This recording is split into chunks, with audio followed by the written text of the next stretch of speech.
Chapter 6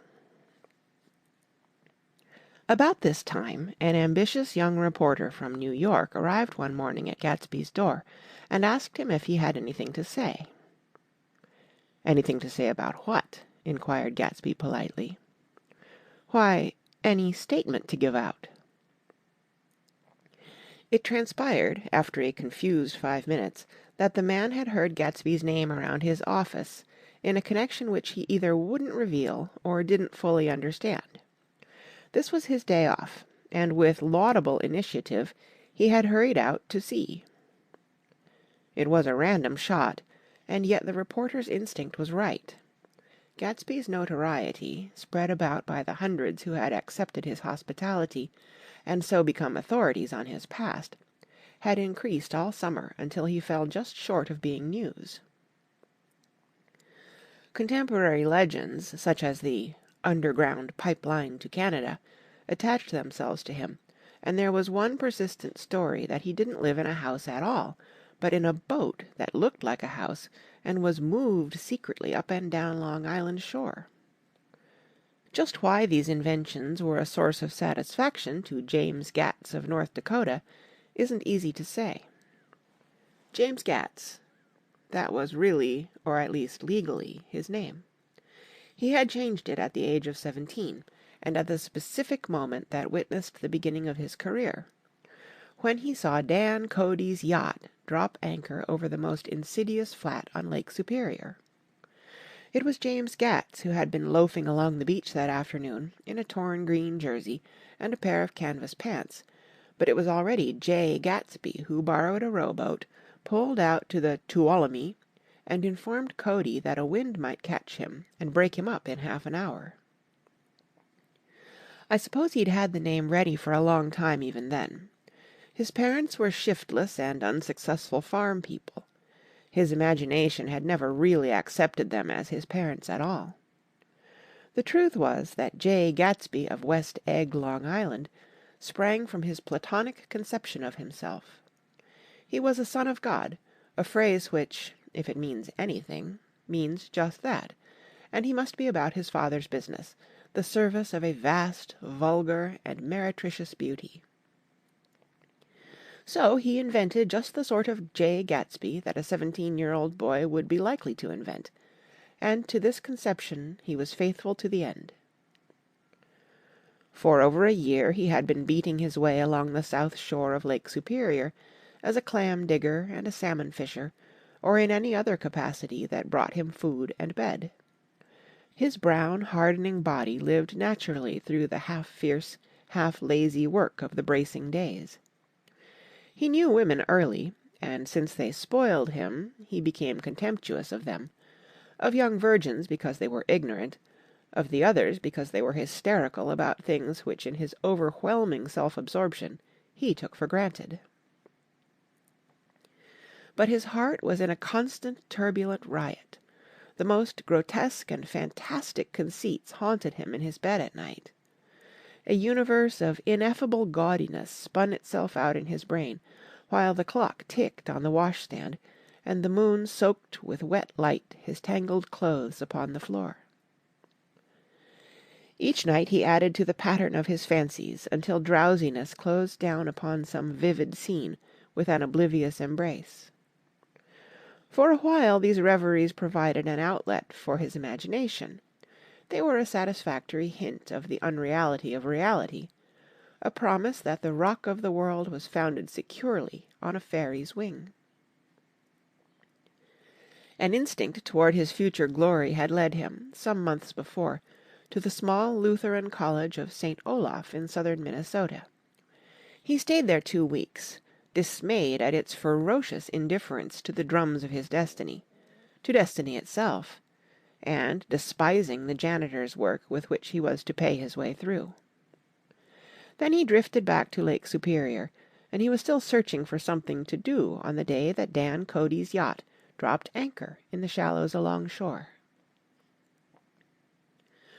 Cody was 50 years old then, a product of the Nevada silver fields, of the Yukon, of every rush for metal since '75. The transactions in Montana copper that made him many times a millionaire found him physically robust but on the verge of soft-mindedness, and, suspecting this, an infinite number of women tried to separate him from his money.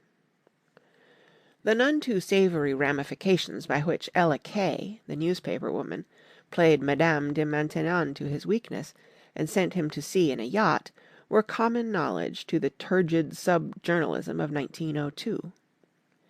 He had been coasting along all too hospitable shores for 5 years when he turned up as James Gats's destiny at Little Girl's Point. To the young Gats, resting on his oars and looking up at the railed deck, the yacht represented all the beauty and glamour in the world. I suppose he smiled at Cody. He had probably discovered that people liked him when he smiled. At any rate, Cody asked him a few questions, one of them elicited the brand new name, and found that he was quick and extravagantly ambitious. A few days later he took him to Duluth and bought him a blue coat, 6 pair of white duck trousers, and a yachting cap.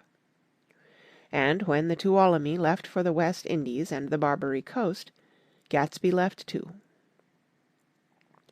He was employed in a vague personal capacity. While he remained with Cody, he was in turn steward, mate, skipper, secretary, and even jailer, for Dan Cody sober knew what lavish doings Dan Cody drunk might soon be about, and he provided for such contingencies by reposing more and more trust in Gatsby. The arrangement lasted 5 years, during which the boat went 3 times around the continent. It might have lasted indefinitely except for the fact that Ella K. came on board one night in Boston, and a week later Dan Cody inhospitably died. I remember the portrait of him up in Gatsby's bedroom, a gray, florid man with a hard, empty face, the pioneer debauchee who, during one phase of American life, brought back to the eastern seaboard the savage violence of the frontier brothel and saloon. It was indirectly due to Cody that Gatsby drank so little. Sometimes, in the course of gay parties, women used to rub champagne into his hair. For himself, he formed the habit of letting liquor alone. And it was from Cody that he inherited money, a legacy of $25,000. He didn't get it. He never understood the legal device that was used against him, but what remained of the millions went intact to Ella K. He was left with his singularly appropriate education. The vague contour of Jay Gatsby had filled out to the substantiality of a man. He told me all this very much later, but I've put it down here with the idea of exploding those first wild rumors about his antecedents, which weren't even faintly true. Moreover, he told it to me at a time of confusion, when I had reached the point of believing everything and nothing about him. So I take advantage of this short halt, while Gatsby, so to speak, caught his breath, to clear this set of misconceptions away. It was a halt, too, in my association with his affairs. For several weeks I didn't see him or hear his voice on the phone. Mostly I was in New York, trotting around with Jordan, and trying to ingratiate myself with her senile aunt. But finally I went over to his house one Sunday afternoon. I hadn't been there 2 minutes when somebody brought Tom Buchanan in for a drink. I was startled, naturally, but the really surprising thing was that it hadn't happened before. They were a party of 3 on horseback, Tom, and a man named Sloane, and a pretty woman in a brown riding habit, who had been there previously. "I'm delighted to see you," said Gatsby, standing on his porch. "I'm delighted that you dropped in." As though they cared. "Sit right down. Have a cigarette or a cigar." He walked around the room quickly, ringing bells. "I'll have something to drink for you in just a minute." He was profoundly affected by the fact that Tom was there, but he would be uneasy anyhow until he had given them something, realizing in a vague way that that was all they came for. Mr. Sloane wanted nothing. A lemonade? No, thanks. A little champagne? "Nothing at all, thanks. I'm sorry." "Did you have a nice ride?" "Very good roads around here." "I suppose the automobiles—" "Yeah." Moved by an irresistible impulse, Gatsby turned to Tom, who had accepted the introduction as a stranger. "I believe we've met somewhere before, Mr. Buchanan." "Oh, yes," said Tom, gruffly polite, but obviously not remembering. "So we did. I remember very well." "About 2 weeks ago." "That's right. You were with Nick here." "I know your wife," continued Gatsby almost aggressively. "That so?" Tom turned to me. "You live near here, Nick?" "Next door." "That so?" Mr. Sloane didn't enter into the conversation, but lounged back haughtily in his chair. The woman said nothing either, until unexpectedly after 2 highballs she became cordial. "We'll all come over to your next party, Mr. Gatsby," she suggested. "What do you say?" "Certainly, I'd be delighted to have you." "Be ver' nice," said Mr. Sloane without gratitude. "Well, think ought to be starting home." "Please don't hurry," Gatsby urged them. He had control of himself now, and he wanted to see more of Tom. "Why don't you stay for supper? I wouldn't be surprised if some other people dropped in from New York." "You come to supper with me," said the lady enthusiastically. "Both of you." This included me. Mr. Sloane got to his feet. "Come along," he said, but to her only. "I mean it," she insisted. "I'd love to have you. Lots of room." Gatsby looked at me questioningly. He wanted to go, and he didn't see that Mr. Sloane had determined he shouldn't. "I'm afraid I won't be able to," I said. "Well, you come," she urged, concentrating on Gatsby. Mr. Sloane murmured something close to her ear. "We won't be late if we start now," she insisted aloud. "I haven't got a horse," said Gatsby. "I used to ride in the army, but I've never bought a horse. I'll have to follow you in my car. Excuse me for just a minute." The rest of us walked out on the porch, where Sloane and the lady began an impassioned conversation aside. "My God, I believe the man's coming," said Tom. "Doesn't he know she doesn't want him?" "She says she does want him."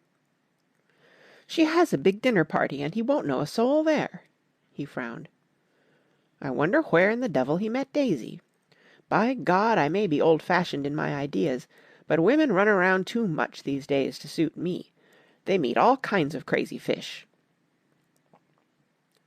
Suddenly Mr. Sloane and the lady walked down the steps and mounted their horses. "Come on," said Mr. Sloane to Tom. "We're late. We've got to go." And then to me. "Tell him we couldn't wait, will you?" Tom and I shook hands.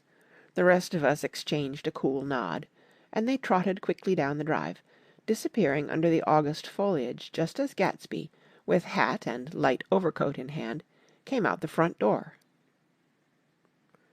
Tom was evidently perturbed at Daisy's running around alone, for on the following Saturday night he came with her to Gatsby's party. Perhaps his presence gave the evening its peculiar quality of oppressiveness. It stands out in my memory from Gatsby's other parties that summer. There were the same people, or at least the same sort of people, the same profusion of champagne, the same many-coloured, many-keyed commotion, but I felt an unpleasantness in the air, a pervading harshness that hadn't been there before. Or perhaps I had merely grown used to it, grown to accept West Egg as a world complete in itself, with its own standards and its own great figures, second to nothing because it had no consciousness of being so, and now I was looking at it again through Daisy's eyes. It is invariably saddening to look through new eyes at things upon which you have expended your own powers of adjustment. They arrived at twilight, and as we strolled out among the sparkling hundreds, Daisy's voice was playing murmurous tricks in her throat. "These things excite me so," she whispered. "If you want to kiss me any time during the evening, Nick, just let me know, and I'll be glad to arrange it for you. Just mention my name. Or present a green card. I'm giving out green—" "Look around," suggested Gatsby. "I'm looking around. I'm having a marvellous—" "You must see the faces of many people you've heard about." Tom's arrogant eyes roamed the crowd. "We don't go around very much," he said. "In fact, I was just thinking I don't know a soul here." "Perhaps you know that lady." Gatsby indicated a gorgeous, scarcely human orchid of a woman who sat in state under a white plum tree. Tom and Daisy stared, with that peculiarly unreal feeling that accompanies the recognition of a hitherto ghostly celebrity of the movies. "She's lovely," said Daisy. "The man bending over her is her director." He took them ceremoniously from group to group. "Mrs. Buchanan and Mr. Buchanan." After an instant's hesitation he added, "The polo player." "Oh, no," objected Tom quickly. "Not me." But evidently the sound of it pleased Gatsby, for Tom remained "the polo player" for the rest of the evening. "I've never met so many celebrities," Daisy exclaimed. "I liked that man, what was his name? With the sort of blue nose." Gatsby identified him, adding that he was a small producer. "Well, I liked him anyhow." "I'd a little rather not be the polo player," said Tom pleasantly. "I'd rather look at all these famous people in oblivion." Daisy and Gatsby danced. I remember being surprised by his graceful, conservative foxtrot. I had never seen him dance before. Then they sauntered over to my house and sat on the steps for half an hour, while at her request I remained watchfully in the garden. "In case there's a fire or a flood," she explained, "or any act of God." Tom appeared from his oblivion as we were sitting down to supper together. "Do you mind if I eat with some people over here?" he said. "A fellow's getting off some funny stuff." "Go ahead," answered Daisy genially. "And if you want to take down any addresses, here's my little gold pencil." She looked around after a moment and told me the girl was common but pretty, and I knew that except for the half hour she'd been alone with Gatsby, she wasn't having a good time. We were at a particularly tipsy table. That was my fault.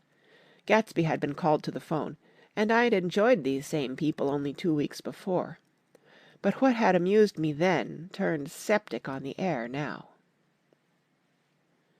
"How do you feel, Miss Baedeker?" The girl addressed was trying, unsuccessfully, to slump against my shoulder. At this inquiry she sat up and opened her eyes. "What?" A massive and lethargic woman, who had been urging Daisy to play golf with her at the local club tomorrow, spoke in Miss Baedeker's defence. "Oh, she's all right now. When she's had 5 or 6 cocktails, she always starts screaming like that. I tell her she ought to leave it alone." "I do leave it alone," affirmed the accused hollowly. "We heard you yelling, so I said to Doc Civet here, 'There's somebody that needs your help, Doc.'" "She's much obliged, I'm sure," said another friend, without gratitude. "But you got her dress all wet when you stuck her head in the pool." "Anything I hate is to get my head stuck in a pool," mumbled Miss Baedeker. "They almost drowned me once over in New Jersey."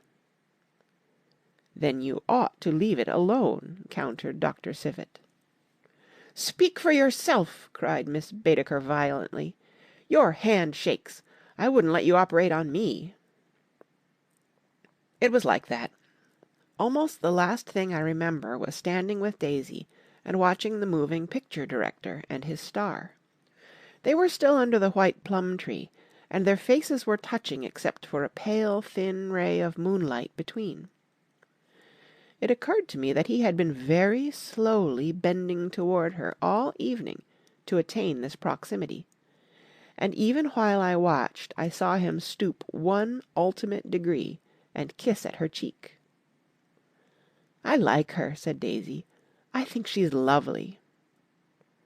But the rest offended her, and inarguably because it wasn't a gesture but an emotion. She was appalled by West Egg, this unprecedented place, that Broadway had begotten upon a Long Island fishing village, appalled by its raw vigour that chafed under the old euphemisms, and by the too obtrusive fate that herded its inhabitants along a short cut from nothing to nothing.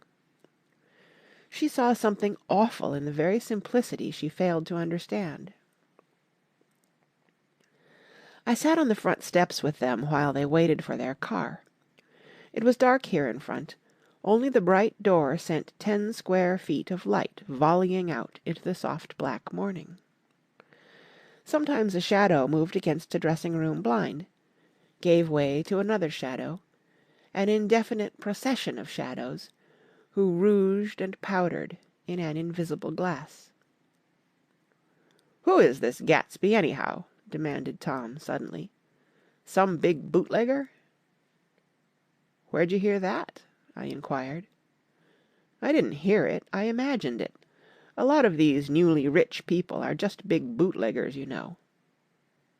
"Not Gatsby," I said shortly. He was silent for a moment. The pebbles of the drive crunched under his feet. "Well, he certainly must have strained himself to get this menagerie together." A breeze stirred the grey haze of Daisy's fur collar. "At least they're more interesting than the people we know," she said with an effort. "You didn't look so interested." "Well, I was." Tom laughed and turned to me. "Did you notice Daisy's face when that girl asked her to put her under a cold shower?" Daisy began to sing with the music in a husky, rhythmic whisper, bringing out a meaning in each word that it had never had before and would never have again. When the melody rose, her voice broke up sweetly, following it, in a way contralto voices have, and each change tipped out a little of her warm human magic upon the air. "Lots of people come who haven't been invited," she said suddenly. "That girl hadn't been invited. They simply force their way in, and he's too polite to object." "I'd like to know who he is and what he does," insisted Tom, "and I think I'll make a point of finding out." "I can tell you right now," she answered. "He owned some drugstores, a lot of drugstores. He built them up himself." The dilatory limousine came rolling up the drive. "Good night, Nick," said Daisy. Her glance left me and sought the lighted top of the steps, where 3 o'clock in the morning, a neat, sad little waltz of that year, was drifting out the open door. After all, in the very casualness of Gatsby's party, there were romantic possibilities totally absent from her world. What was it up there in the song that seemed to be calling her back inside? What would happen now in the dim, incalculable hours? Perhaps some unbelievable guest would arrive, a person infinitely rare and to be marvelled at, some authentically radiant young girl who with one fresh glance at Gatsby, one moment of magical encounter, would blot out those 5 years of unwavering devotion. I stayed late that night. Gatsby asked me to wait until he was free, and I lingered in the garden until the inevitable swimming party had run up, chilled and exalted, from the black beach, until the lights were extinguished in the guest rooms overhead. When he came down the steps at last, the tanned skin was drawn unusually tight on his face, and his eyes were bright and tired. "She didn't like it," he said immediately. Of course she did. "She didn't like it," he insisted. "She didn't have a good time." He was silent, and I guessed at his unutterable depression. "I feel far away from her," he said. "It's hard to make her understand." "You mean about the dance?" The dance? He dismissed all the dances he had given with a snap of his fingers. Old sport, the dance is unimportant. He wanted nothing less of Daisy than that she should go to Tom and say, "I never loved you." After she had obliterated 4 years with that sentence, they could decide upon the more practical measures to be taken. One of them was that, after she was free, they were to go back to Louisville and be married from her house, just as if it were 5 years ago. "And she doesn't understand," he said. "She used to be able to understand. We'd sit for hours." He broke off, and began to walk up and down a desolate path of fruit rinds and discarded favours and crushed flowers. "I wouldn't ask too much of her," I ventured. "You can't repeat the past." "Can't repeat the past?" he cried incredulously. "Why, of course you can." He looked around him wildly, as if the past were lurking here in the shadow of his house, just out of reach of his hand. "I'm going to fix everything just the way it was before," he said, nodding determinedly. "She'll see." He talked a lot about the past, and I gathered that he wanted to recover something, some idea of himself, perhaps, that had gone into loving Daisy. His life had been confused and disordered since then, but if he could once return to a certain starting place and go over it all slowly, he could find out what that thing was. One autumn night, 5 years before, they had been walking down the street when the leaves were falling, and they came to a place where there were no trees, and the sidewalk was white with moonlight. They stopped here and turned toward each other. Now it was a cool night, with that mysterious excitement in it which comes at the 2 changes of the year. The quiet lights in the houses were humming out into the darkness, and there was a stir and bustle among the stars. Out of the corner of his eye Gatsby saw that the blocks of the sidewalks really formed a ladder and mounted to a secret place above the trees. He could climb to it, if he climbed alone, and once there he could suck on the pap of life, gulp down the incomparable milk of wonder.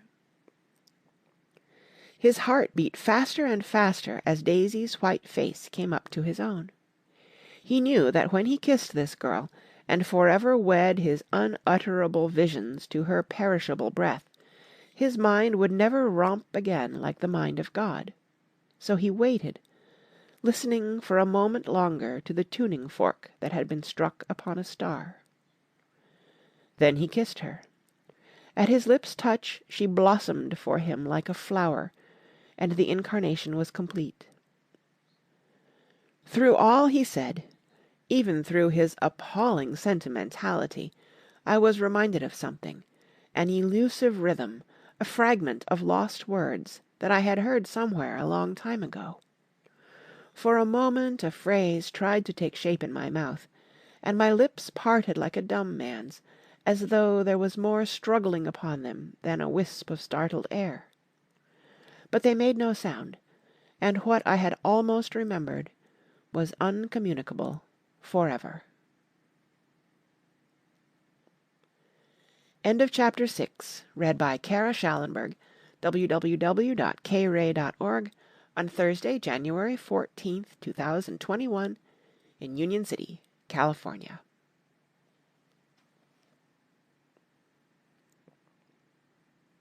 Chapter 7. It was when curiosity about Gatsby was at its highest that the lights in his house failed to go on one Saturday night, and, as obscurely as it had begun, his career as Trimalchio was over. Only gradually did I become aware that the automobiles which turned expectantly into his drive stayed for just a minute, and then drove sulkily away. Wondering if he were sick, I went over to find out. An unfamiliar butler with a villainous face squinted at me suspiciously from the door. "Is Mr. Gatsby sick?" "Nope." After a pause he added, "Sir," in a dilatory, grudging way. I hadn't seen him around, and I was rather worried. Tell him Mr. Carraway came over." "Who?" he demanded rudely. "Carraway." "Carraway. All right, I'll tell him." Abruptly he slammed the door. My Finn informed me that Gatsby had dismissed every servant in his house a week ago, and replaced them with half a dozen others, who never went into West Egg Village to be bribed by the tradesmen, but ordered moderate supplies over the telephone. The grocery boy reported that the kitchen looked like a pigsty, and the general opinion in the village was that the new people weren't servants at all. Next day Gatsby called me on the phone. "Going away?" I inquired. "No, old sport." "I hear you fired all your servants." "I wanted somebody who wouldn't gossip. Daisy comes over quite often in the afternoons." So the whole caravanserai had fallen in like a card-house at the disapproval in her eyes. "There's some people Wolfsheim wanted to do something for. They're all brothers and sisters. They used to run a small hotel." "I see." He was calling up at Daisy's request. Would I come to lunch at her house tomorrow? Miss Baker would be there. Half an hour later Daisy herself telephoned, and seemed relieved to find that I was coming. Something was up. And yet I couldn't believe that they would choose this occasion for a scene, especially for the rather harrowing scene that Gatsby had outlined in the garden. The next day was broiling, almost the last, certainly the warmest of the summer. As my train emerged from the tunnel into sunlight, only the hot whistles of the National Biscuit Company broke the simmering hush at noon. The straw seats of the car hovered on the edge of combustion. The woman next to me perspired delicately for a while into her white shirtwaist, and then, as her newspaper dampened under her fingers, lapsed despairingly into deep heat with a desolate cry. Her pocketbook slapped to the floor. "Oh, my!" she gasped. I picked it up with a weary bend and handed it back to her, holding it at arm's length and by the extreme tip of the corners to indicate that I had no designs upon it. But every one near by, including the woman, suspected me just the same. "Hot," said the conductor to familiar faces. "Some weather. Hot, hot, hot. Is it hot enough for you? Is it hot? Is it—" My commutation ticket came back to me with a dark stain from his hand.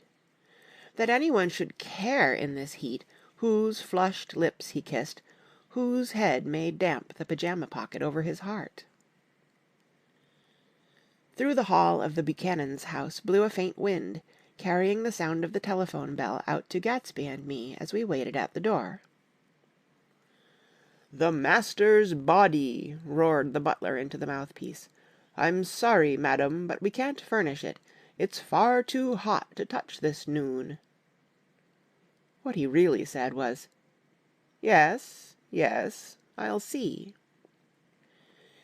He set down the receiver and came toward us, glistening slightly, to take our stiff hats.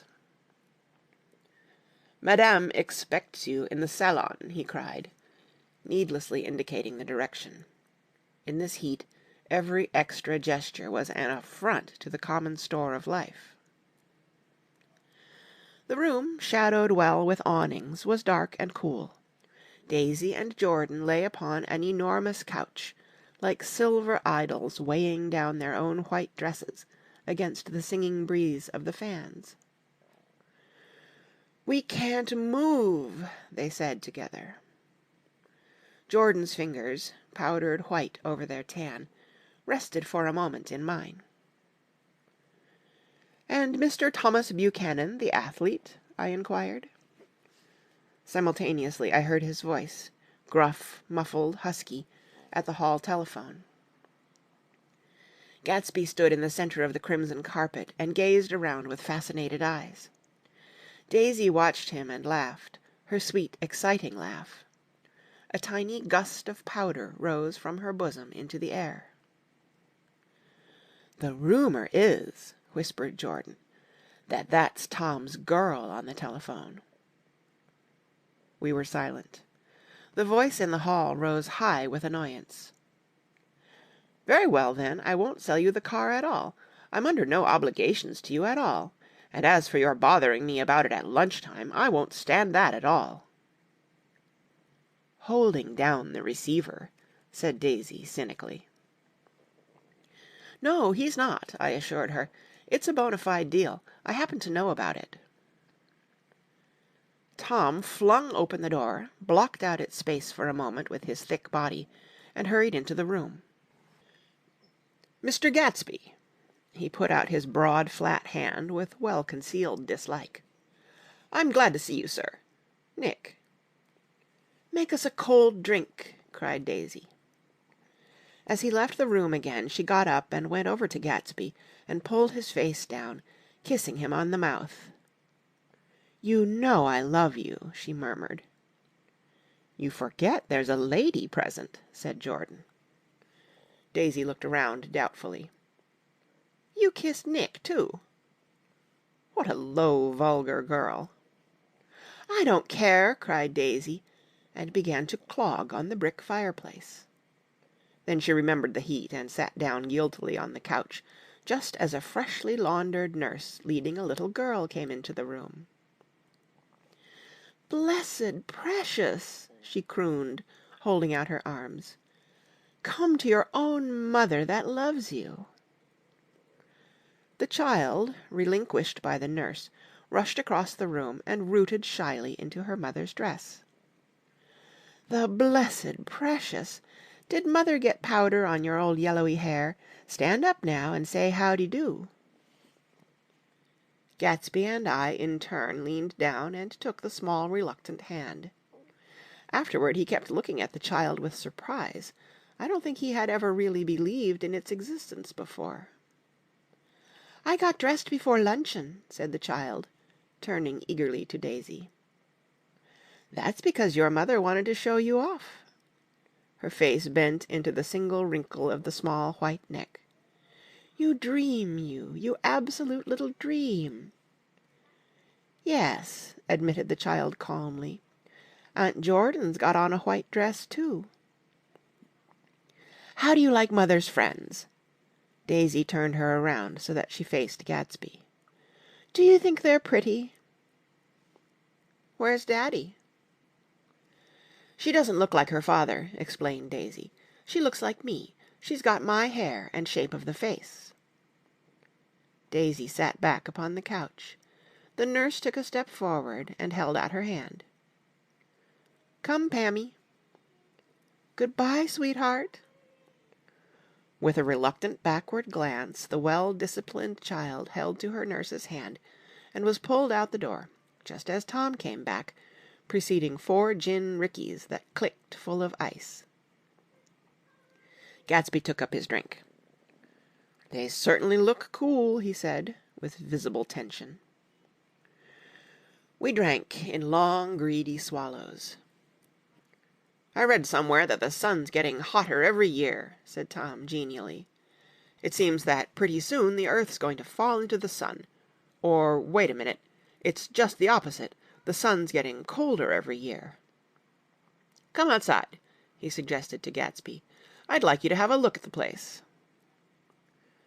I went with them out to the veranda. On the green Sound, stagnant in the heat, one small sail crawled slowly toward the fresher sea. Gatsby's eyes followed it momentarily. He raised his hand and pointed across the bay. "I'm right across from you." "So you are." Our eyes lifted over the rose beds and the hot lawn and the weedy refuse of the dog days along shore.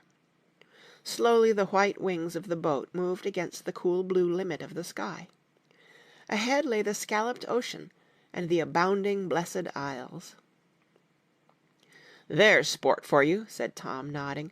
"I'd like to be out there with him for about an hour." We had luncheon in the dining-room, darkened too against the heat, and drank down nervous gaiety with the cold ale. "What'll we do with ourselves this afternoon?" cried Daisy. And the day after that, and the next 30 years. Don't be morbid, Jordan said.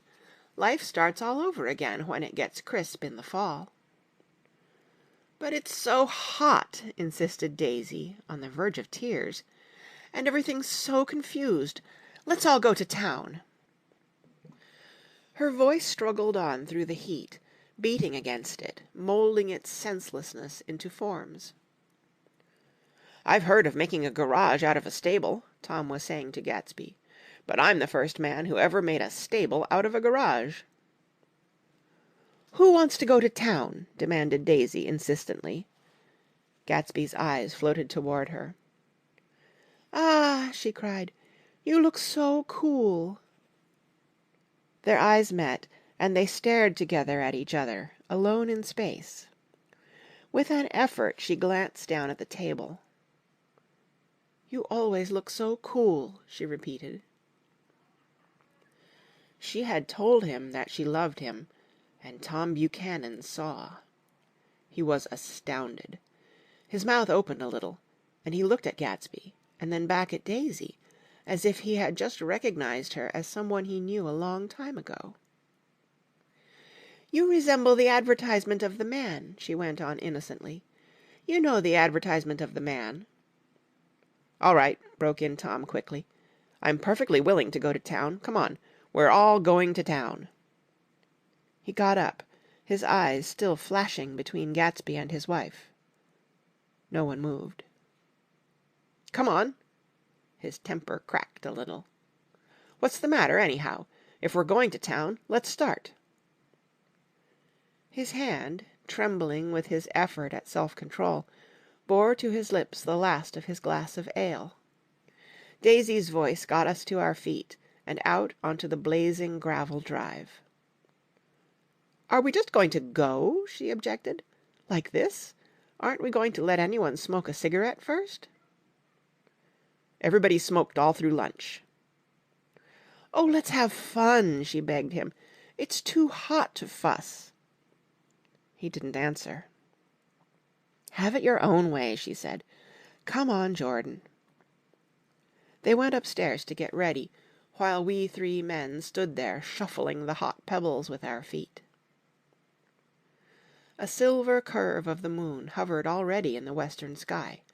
Gatsby started to speak, changed his mind, but not before Tom wheeled and faced him expectantly.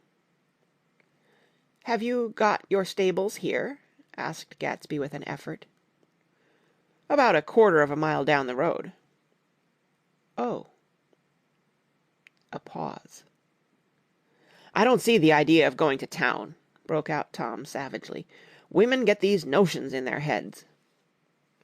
Shall we take anything to drink? Called Daisy from an upper window. I'll get some whiskey, answered Tom. He went inside. Gatsby turned to me rigidly. I can't say anything in his house, old sport. She's got an indiscreet voice, I remarked. It's full of... I hesitated. Her voice is full of money, he said suddenly. That was it. I'd never understood before. It was full of money. That was the inexhaustible charm that rose and fell in it, the jingle of it, the cymbal's song of it. High in a white palace, the king's daughter, the golden girl. Tom came out of the house, wrapping a quart bottle in a towel, followed by Daisy and Jordan wearing small, tight hats of metallic cloth and carrying light capes over their arms. Shall we all go in my car? Suggested Gatsby. He felt the hot green leather of the seat. I ought to have left it in the shade. Is it standard shift? Demanded Tom. Yes. Well, you take my coupe and let me drive your car to town. The suggestion was distasteful to Gatsby. I don't think there's much gas, he objected.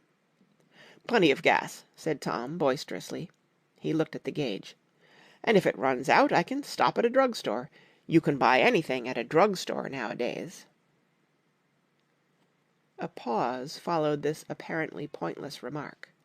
Daisy looked at Tom, frowning, and an indefinable expression, at once definitely unfamiliar and vaguely recognizable, as if I had only heard it described in words, passed over Gatsby's face.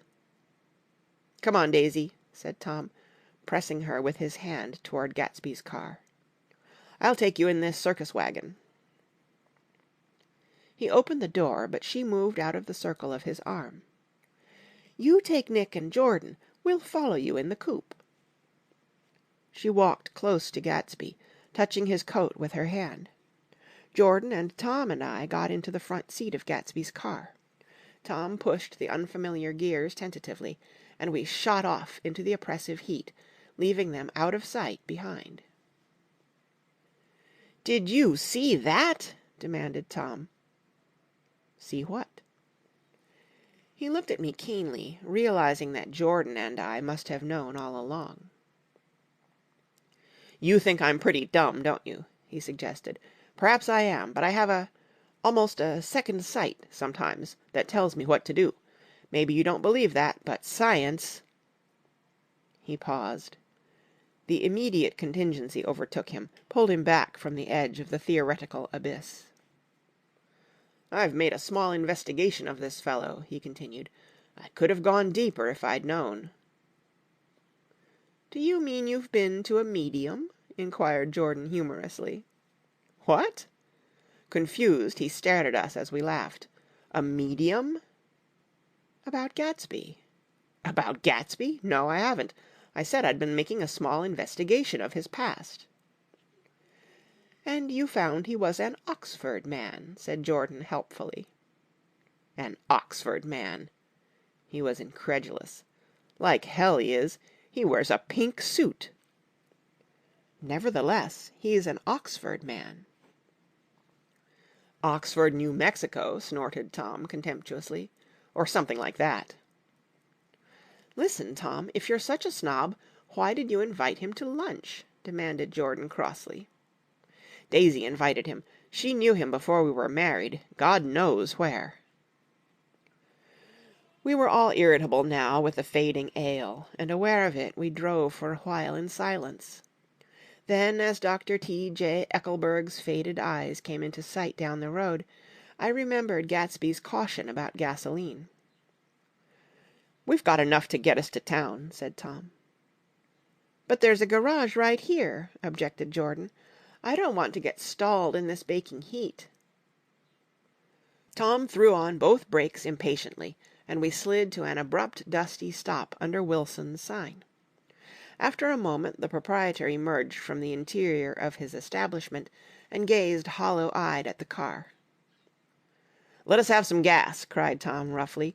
"What do you think we stopped for? To admire the view?"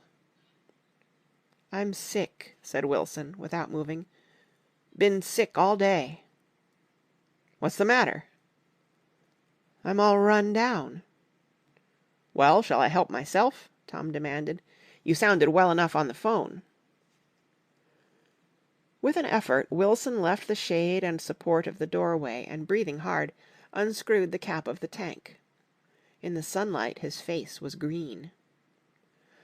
"I didn't mean to interrupt your lunch," he said, "but I need money pretty bad, and I was wondering what you were going to do with your old car." "How do you like this one?" inquired Tom. "I bought it last week." "It's a nice yellow one," said Wilson, as he strained at the handle. "Like to buy it?" "Big chance." Wilson smiled faintly. "No, but I could make some money on the other." "What do you want money for all of a sudden?" "I've been here too long. I want to get away. My wife and I want to go west." "Your wife does?" exclaimed Tom, startled. "She's been talking about it for 10 years." He rested for a moment against the pump, shading his eyes. "And now she's going away whether she wants to or not. I'm going to get her away." The coupe flashed by us with a flurry of dust and the flash of a waving hand. "What do I owe you?" demanded Tom harshly.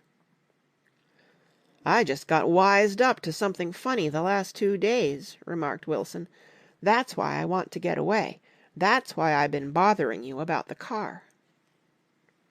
What do I owe you?" $1.20. The relentless beating heat was beginning to confuse me, and I had a bad moment there before I realized that so far his suspicions hadn't alighted on Tom. He had discovered that Myrtle had some sort of life apart from him in another world, and the shock had made him physically sick. I stared at him, and then at Tom, who had made a parallel discovery less than an hour before, and it occurred to me that there was no difference between men in intelligence or race so profound as the difference between the sick and the well.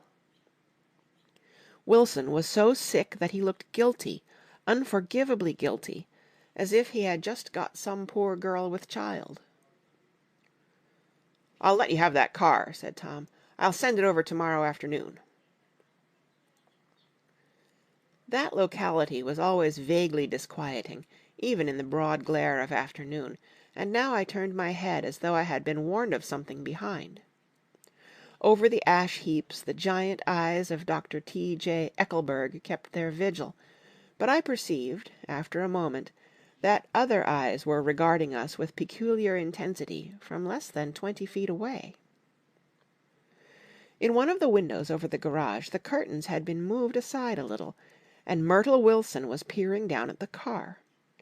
So engrossed was she that she had no consciousness of being observed, and one emotion after another crept into her face like objects into a slowly developing picture. Her expression was curiously familiar. It was an expression I had often seen on women's faces, but on Myrtle Wilson's face it seemed purposeless and inexplicable until I realized that her eyes, wide with jealous terror, were fixed not on Tom, but on Jordan Baker, whom she took to be his wife. There is no confusion like the confusion of a simple mind, and as we drove away Tom was feeling the hot whips of panic. His wife and his mistress, until an hour ago secure and inviolate, were slipping precipitately from his control. Instinct made him step on the accelerator with the double purpose of overtaking Daisy and leaving Wilson behind, and we sped along toward Astoria at 50 miles an hour until, among the spidery girders of the elevated, we came in sight of the easy-going blue coupe. "Those big movies around 50th Street are cool," suggested Jordan. "I love New York on summer afternoons when everyone's away. There's something very sensuous about it. Overripe, as if all sorts of funny fruits were going to fall into your hands." The word sensuous had the effect of further disquieting Tom, but before he could invent a protest the coupe came to a stop, and Daisy signaled us to draw up alongside. "Where are we going?" she cried. "How about the movies?" "It's so hot," she complained. "You go. We'll ride around and meet you after." With an effort, her wit rose faintly. "We'll meet you on some corner. I'll be the man smoking 2 cigarettes."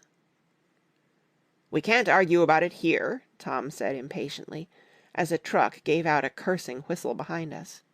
"You follow me to the south side of Central Park, in front of the plaza."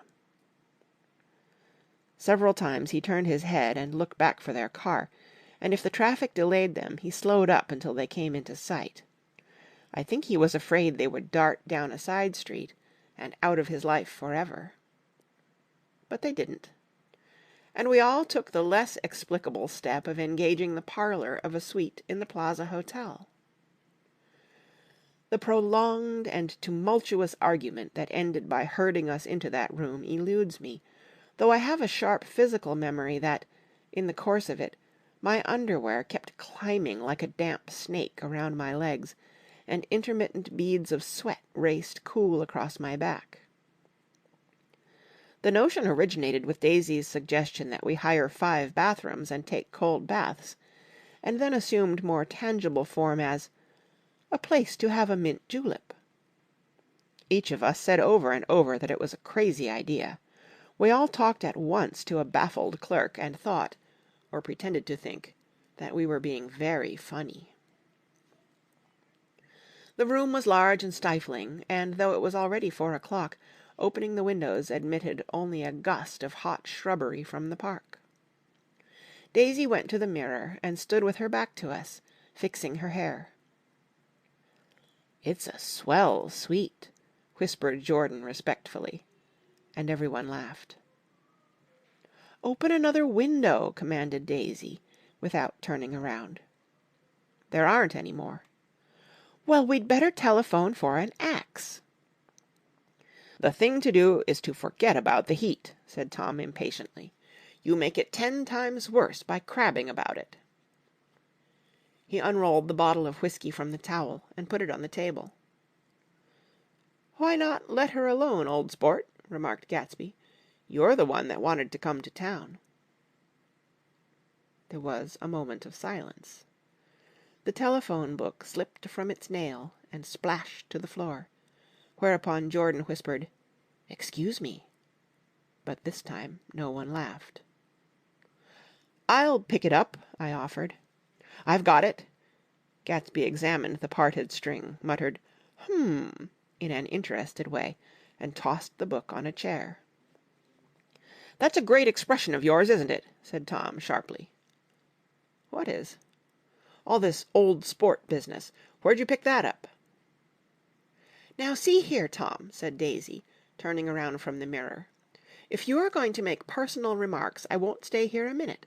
Call up and order some ice for the mint julep." As Tom took up the receiver, the compressed heat exploded into sound, and we were listening to the portentous chords of Mendelssohn's Wedding March from the ballroom below. "Imagine marrying anybody in this heat!" cried Jordan dismally. "Still, I was married in the middle of June," Daisy remembered. "Louisville in June. Somebody fainted. Who was it fainted, Tom?" "Biloxi," he answered shortly. "A man named Biloxi, Blocks Biloxi, and he made boxes. That's a fact. And he was from Biloxi, Tennessee." "They carried him into my house," appended Jordan, "because we lived just 2 doors from the church, and he stayed 3 weeks, until Daddy told him he had to get out. The day after he left, Daddy died." After a moment she added, as if she might have sounded irreverent, "There wasn't any connection." "I used to know a Bill Biloxi from Memphis," I remarked. "That was his cousin. I knew his whole family history before he left.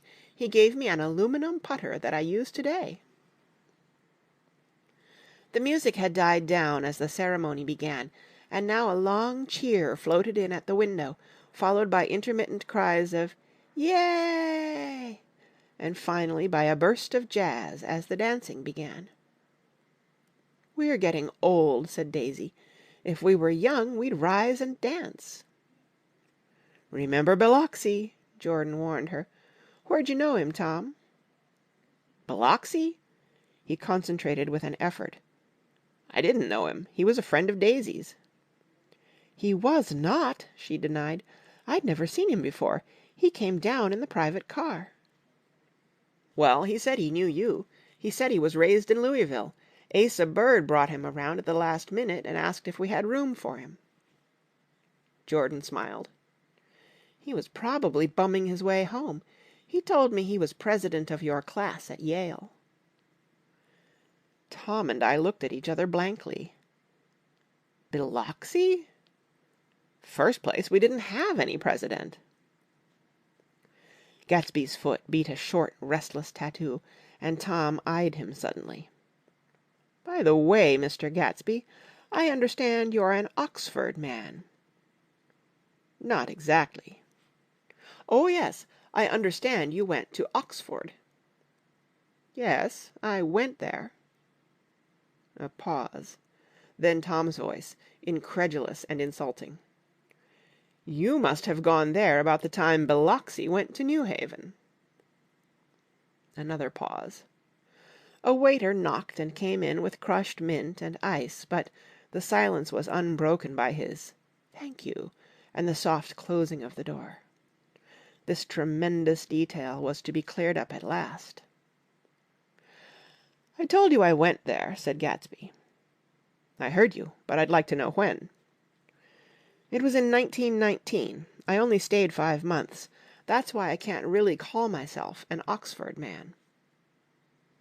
Tom glanced around to see if we mirrored his unbelief, but we were all looking at Gatsby. "It was an opportunity they gave to some of the officers after the armistice," he continued. "We could go to any of the universities in England or France." I wanted to get up and slap him on the back. I had one of those renewals of complete faith in him that I'd experienced before. Daisy rose, smiling faintly, and went to the table. "Open the whiskey, Tom," she ordered, "and I'll make you a mint julep. Then you won't seem so stupid to yourself. Look at the mint." "Wait a minute," snapped Tom. "I want to ask Mr. Gatsby one more question." "Go on," Gatsby said politely. "What kind of a row are you trying to cause in my house, anyhow?" "He isn't causing a row." Daisy looked desperately from one to the other. "You're causing a row. Please have a little self-control." "Self-control?" repeated Tom incredulously. "I suppose the latest thing is to sit back and let Mr. Nobody from Nowhere make love to your wife. Well, if that's the idea, you can count me out. Nowadays people begin by sneering at family life and family institutions, and next they'll throw everything overboard and have intermarriage between black and white." Flushed with his impassioned gibberish, he saw himself standing alone on the last barrier of civilization. "We're all white here," murmured Jordan. "I know I'm not very popular. I don't give big parties. I suppose you've got to make your house into a pigsty in order to have any friends in the modern world." Angry as I was, as we all were, I was tempted to laugh whenever he opened his mouth. The transition from libertine to prig was so complete. "I've got something to tell you, old sport," began Gatsby, but Daisy guessed at his intention. "Please don't," she interrupted helplessly. "Please, let's all go home. Why don't we all go home?" "That's a good idea." I got up. "Come on, Tom. Nobody wants a drink." "I want to know what Mr. Gatsby has to tell me." "Your wife doesn't love you," said Gatsby. "She's never loved you. She loves me." "You must be crazy!" exclaimed Tom automatically. Gatsby sprang to his feet, vivid with excitement.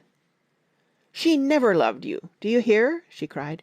"She only married you because I was poor and she was tired of waiting for me. It was a terrible mistake, but in her heart she never loved anyone except me."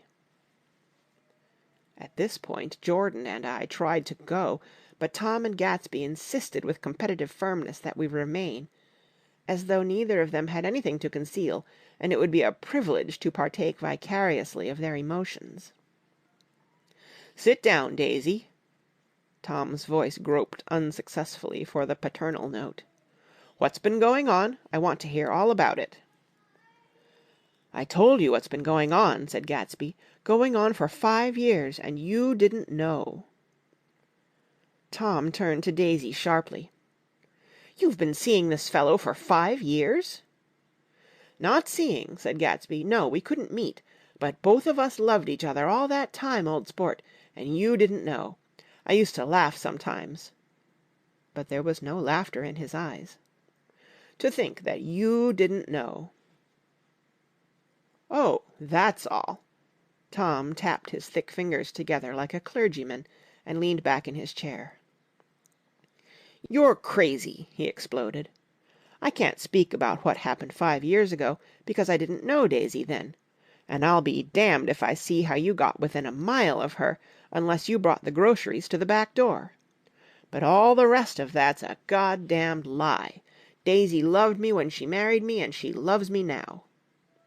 "No," said Gatsby, shaking his head. "She does, though. The trouble is that sometimes she gets foolish ideas in her head and doesn't know what she's doing." He nodded sagely. "And what's more, I love Daisy, too.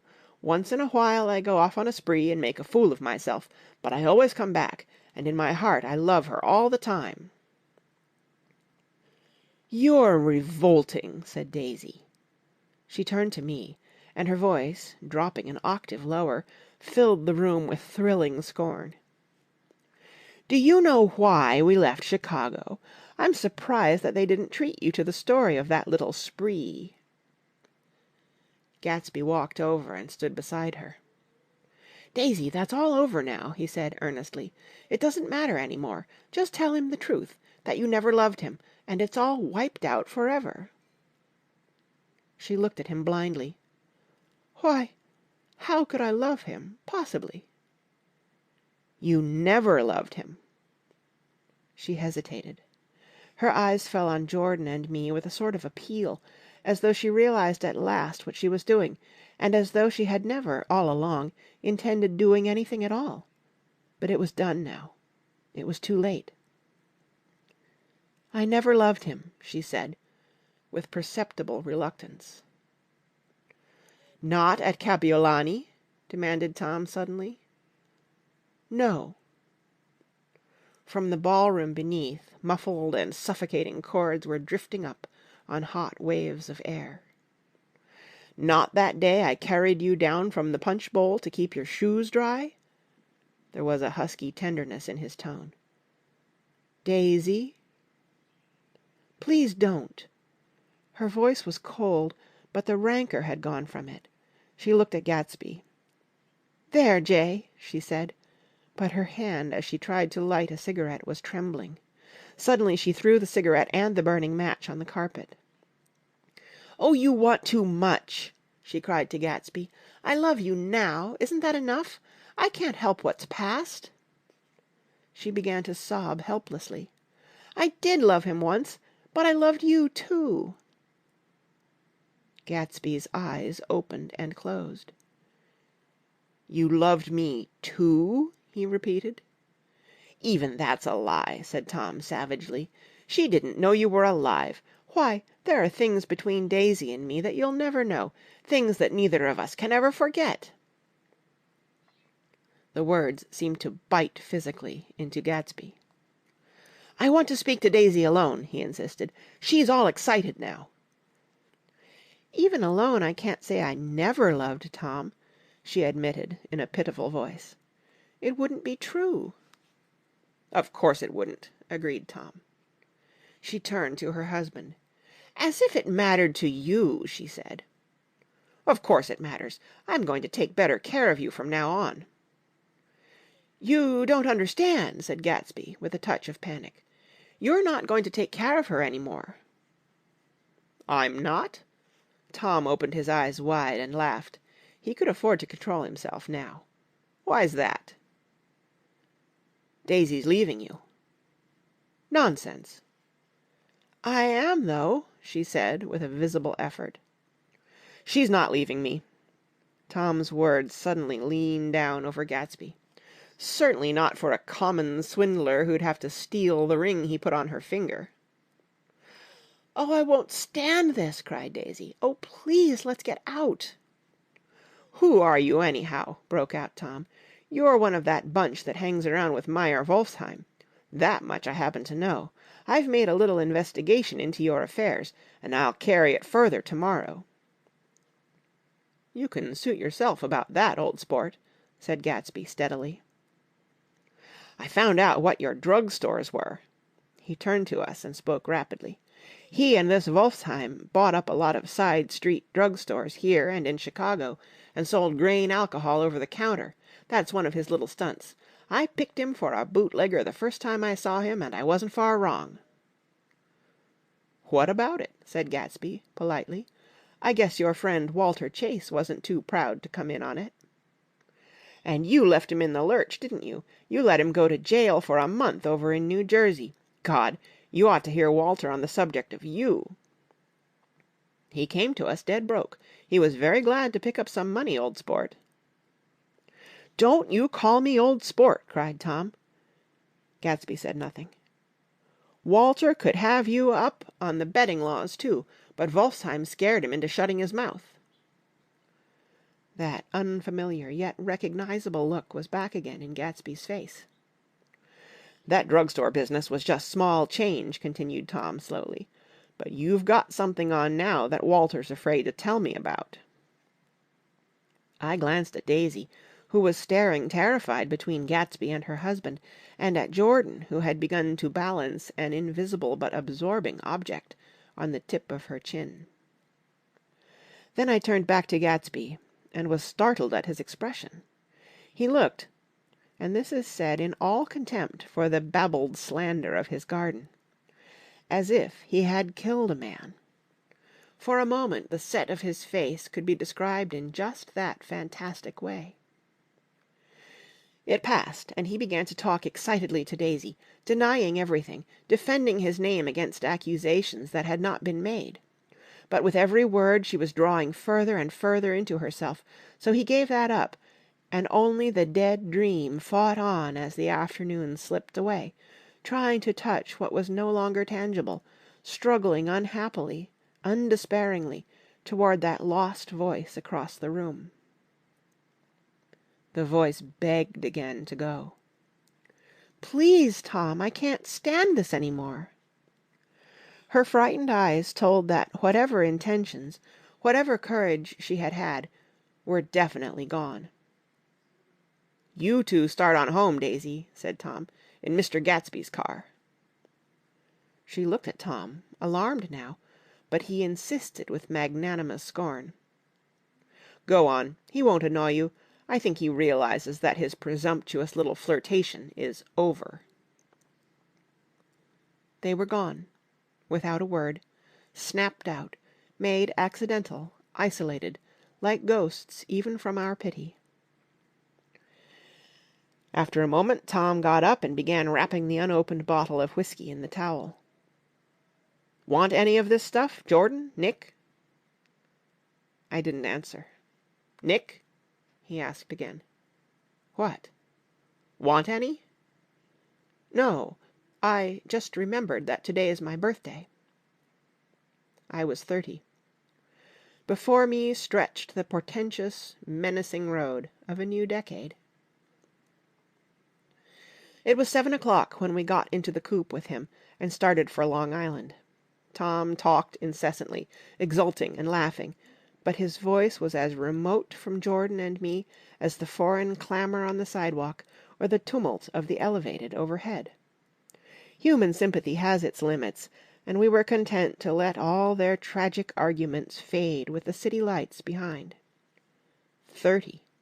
The promise of a decade of loneliness, a thinning list of single men to know, a thinning briefcase of enthusiasm, thinning hair. But there was Jordan beside me, who, unlike Daisy, was too wise ever to carry well-forgotten dreams from age to age. As we passed over the dark bridge, her wan face fell lazily against my coat's shoulder, and the formidable stroke of 30 died away with the reassuring pressure of her hand. So we drove on toward death through the cooling twilight. The young Greek, Michaelis, who ran the coffee joint beside the ash heaps, was the principal witness at the inquest. He had slept through the heat until after 5, when he strolled over to the garage and found George Wilson sick in his office, really sick, pale as his own pale hair, and shaking all over. Michaelis advised him to go to bed, but Wilson refused, saying that he'd miss a lot of business if he did. While his neighbor was trying to persuade him, a violent racket broke out overhead. "I've got my wife locked up in there," explained Wilson calmly. "She's going to stay there till the day after tomorrow, and then we're going to move away." Michaelis was astonished. They had been neighbors for 4 years, and Wilson had never seemed faintly capable of such a statement. Generally, he was one of these worn-out men. When he wasn't working, he sat on a chair in the driveway and stared at the people and the cars that passed along the road. When anyone spoke to him, he invariably laughed in an agreeable, colorless way. He was his wife's man, and not his own. So naturally, Michaelis tried to find out what had happened, but Wilson wouldn't say a word. Instead, he began to throw curious, suspicious glances at his visitor, and ask him what he'd been doing at certain times on certain days. Just as the latter was getting uneasy, some workmen came past the door bound for his restaurant, and Michaelis took the opportunity to get away, intending to come back later. But he didn't. He supposed he forgot to, that's all. When he came outside again, a little after 7, he was reminded of the conversation because he heard Mrs. Wilson's voice, loud and scolding, downstairs in the garage. "Beat me!" he heard her cry. "Throw me down and beat me, you dirty little coward!" A moment later she rushed out into the dusk, waving her hands and shouting. Before he could move from his door, the business was over. The death car, as the newspapers called it, didn't stop. It came out of the gathering darkness, wavered tragically for a moment, and then disappeared around the next bend. Michaelis wasn't even sure of its color. He told the first policeman that it was light green.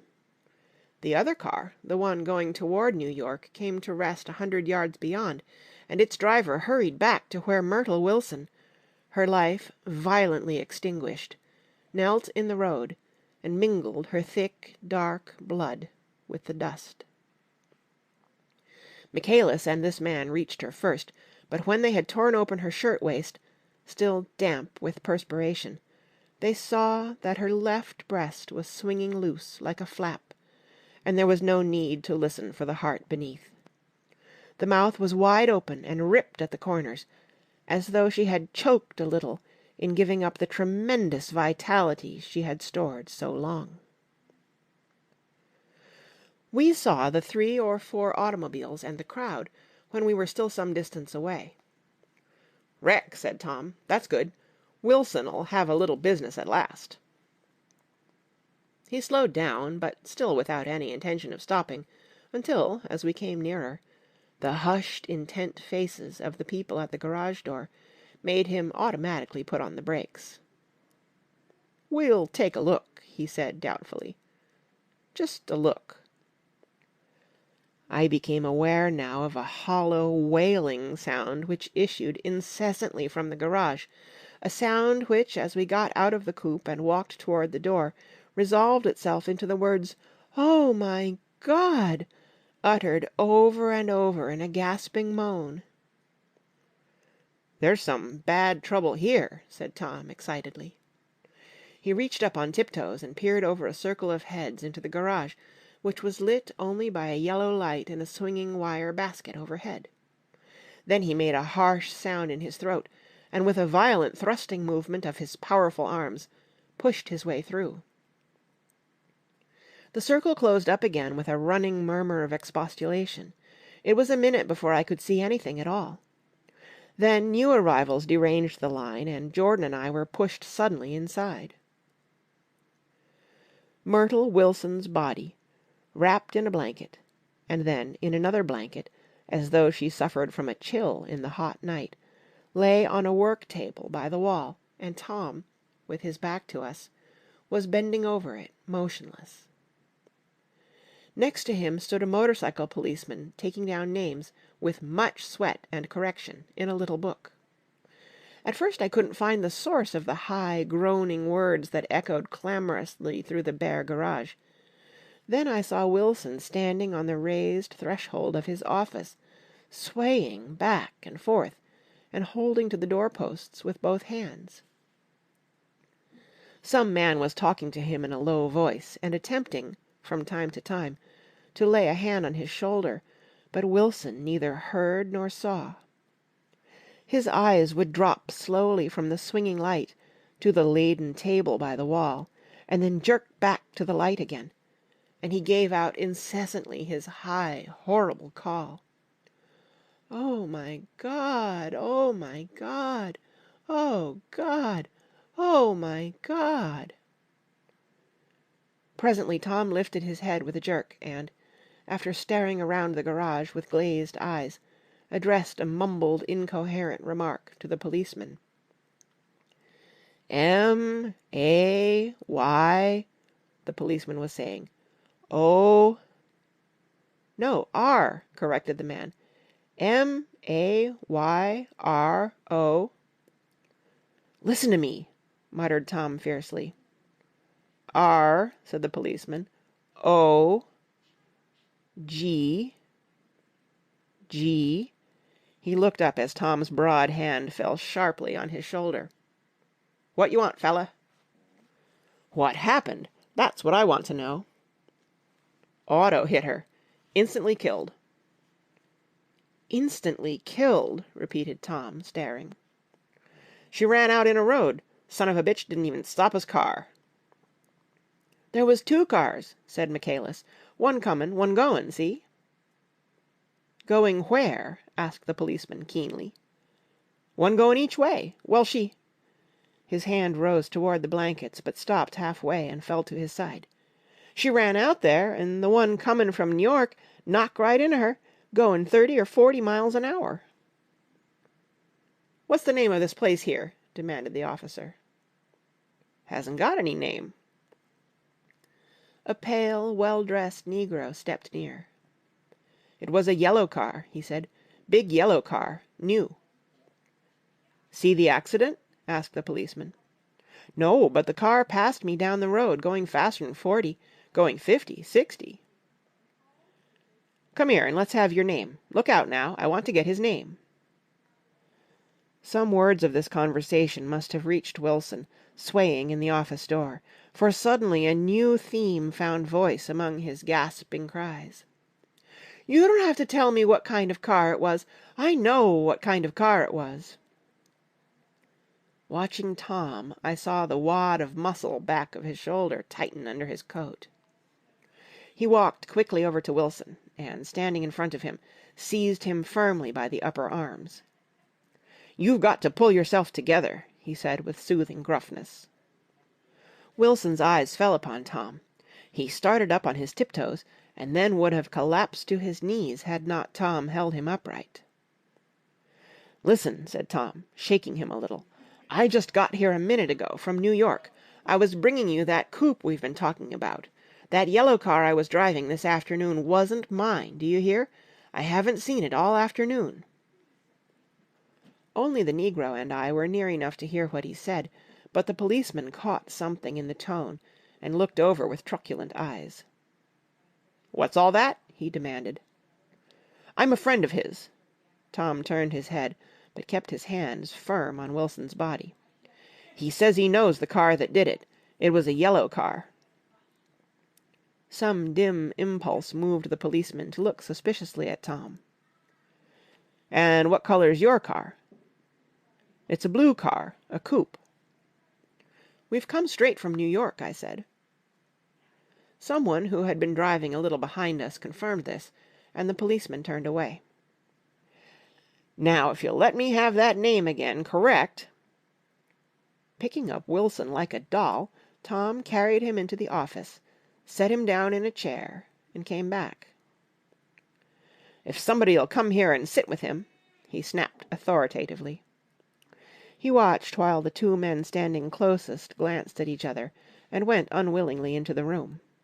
Then Tom shut the door on them and came down the single step, his eyes avoiding the table. As he passed close to me, he whispered, "Let's get out."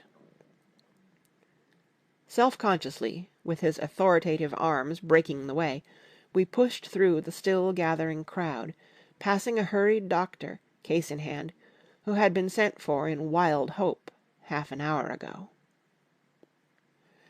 Tom drove slowly until we were beyond the bend, then his foot came down hard, and the coupe raced along through the night.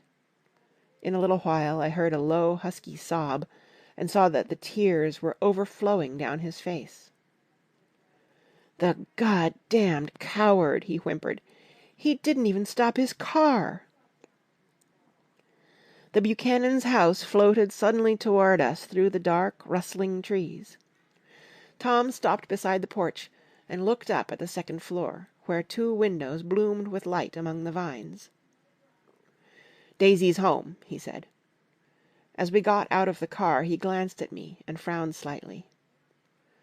"I ought to have dropped you in West Egg, Nick. There's nothing we can do tonight." A change had come over him, and he spoke gravely and with decision. As we walked across the moonlight gravel to the porch, He disposed of the situation in a few brisk phrases. "I'll telephone for a taxi to take you home, and while you're waiting, you and Jordan better go in the kitchen and have them get you some supper, if you want any." He opened the door. "Come in." "No, thanks, but I'd be glad if you'd order me the taxi. I'll wait outside." Jordan put her hand on my arm. "Won't you come in, Nick?" "No, thanks." I was feeling a little sick, and I wanted to be alone, but Jordan lingered for a moment more. "It's only 9:30, she said. I'd be damned if I'd go in. I'd had enough of all of them for one day, and suddenly that included Jordan, too. She must have seen something of this in my expression, for she turned abruptly away and ran up the porch steps into the house. I sat down for a few minutes with my head in my hands, until I heard the phone taken up inside and the butler's voice calling a taxi. Then I walked slowly down the drive away from the house, intending to wait by the gate. I hadn't gone 20 yards when I heard my name, and Gatsby stepped from between two bushes into the path. I must have felt pretty weird by that time, because I could think of nothing except the luminosity of his pink suit under the moon. "What are you doing?" I inquired. "Just standing here, old sport." Somehow that seemed a despicable occupation. For all I knew, he was going to rob the house in a moment. I wouldn't have been surprised to see sinister faces, the faces of Wolfsheim's people, behind him in the dark shrubbery. "Did you see any trouble on the road?" he asked after a minute. "Yes." He hesitated. "Was she killed?" "Yes." "I thought so. I told Daisy I thought so. It's better that the shock should come all at once. She stood it pretty well."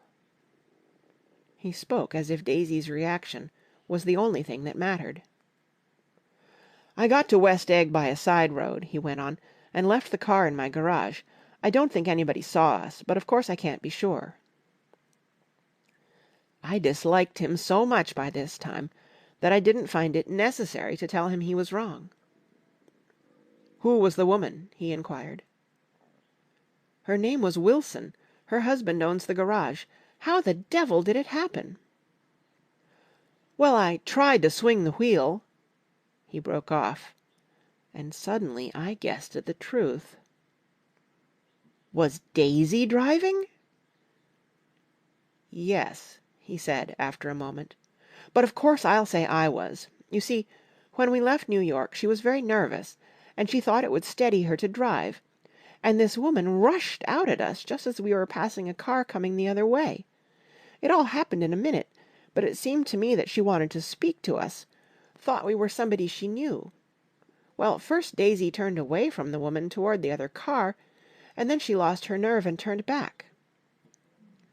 The second my hand reached the wheel, I felt the shock. It must have killed her instantly." "It ripped her open." "Don't tell me, old sport." He winced. "Anyhow, Daisy stepped on it. I tried to make her stop, but she couldn't, so I pulled on the emergency brake.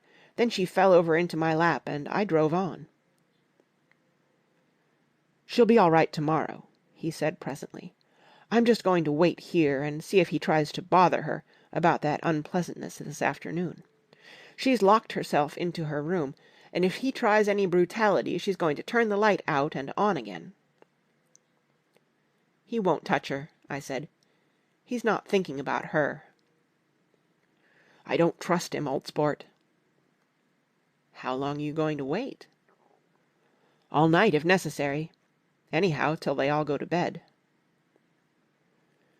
A new point of view occurred to me. Suppose Tom found out that Daisy had been driving. He might think he saw a connection in it. He might think anything. I looked at the house. There were 2 or 3 bright windows downstairs, and the pink glow from Daisy's room on the second floor. "You wait here," I said. "I'll see if there's any sign of a commotion." I walked back along the border of the lawn, traversed the gravel softly, and tiptoed up the veranda steps. The drawing-room curtains were open, and I saw that the room was empty. Crossing the porch where we had dined that June night 3 months before, I came to a small rectangle of light, which I guessed was the pantry window. The blind was drawn, but I found a rift at the sill. Daisy and Tom were sitting opposite each other at the kitchen table, with a plate of cold fried chicken between them, and 2 bottles of ale.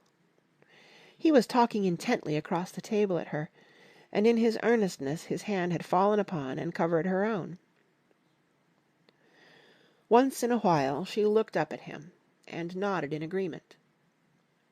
They weren't happy, and neither of them had touched the chicken or the ale, and yet they weren't unhappy either. There was an unmistakable air of natural intimacy about the picture, and anybody would have said that they were conspiring together. As I tiptoed from the porch, I heard my taxi feeling its way along the dark road toward the house. Gatsby was waiting where I had left him in the drive. "Is it all quiet up there?" he asked anxiously. "Yes, it's all quiet." I hesitated. "You'd better come home and get some sleep." He shook his head. "I want to wait here till Daisy goes to bed. Good night, old sport." He put his hands in his coat pockets, and turned back eagerly to his scrutiny of the house, as though my presence marred the sacredness of the vigil. So I walked away and left him standing there in the moonlight, watching over nothing.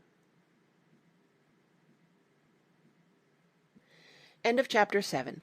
Read by Kara Schallenberg, www.kray.org, on Friday, January 15th, 2021, in Union City, California.